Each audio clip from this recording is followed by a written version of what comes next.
Nick Aldis. The British one breaks it up. The one, the other interchangeable GM that for some reason needs to be on TV all the time.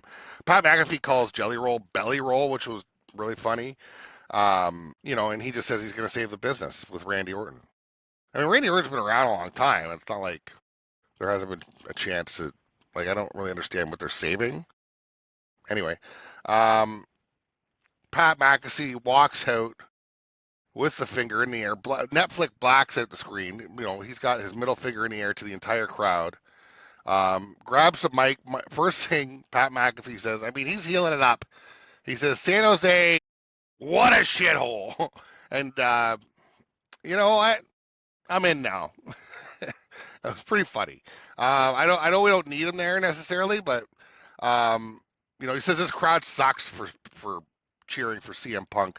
He calls CM Punk a fake. He's like, where do you think all this T-shirt money goes? You think CM Punk's giving it to the wrestling fans that can't afford the tickets? Calls Punk a dog and a bitch. Pat McAfee says Saturday is the show. Don't even bother watching Sunday. Waste of time.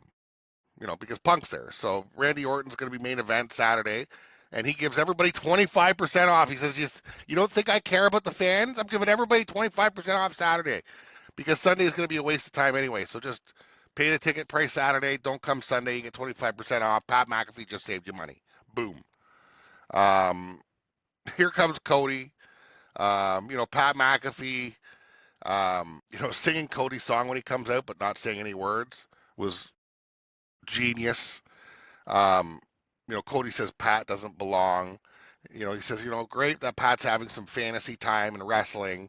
He's a failed kicker, so now he's going to be here to do fantasy time so he can go back and pick out some merchandise, go get a replica title, and go tell the people that sent you to shove it, right? He says, Pat, you got to go home. And Pat McAfee does mention if Randy Orton does not win, he's done. He will never show his face in wrestling again. That says we are going, and he tells Cody to go suck Triple H's ass. I mean, it was a great promo. It's a lot of mind games, and all of a sudden Jelly Roll's beat up, pulled out into the ramp, gets used as bait. Cody runs down and gets taken out by Randy Orton, Pat McAfee, and they steal his title. I don't know. It is interesting with Pat McAfee there.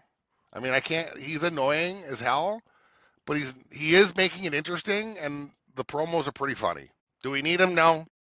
Is it funny and entertaining? Yeah.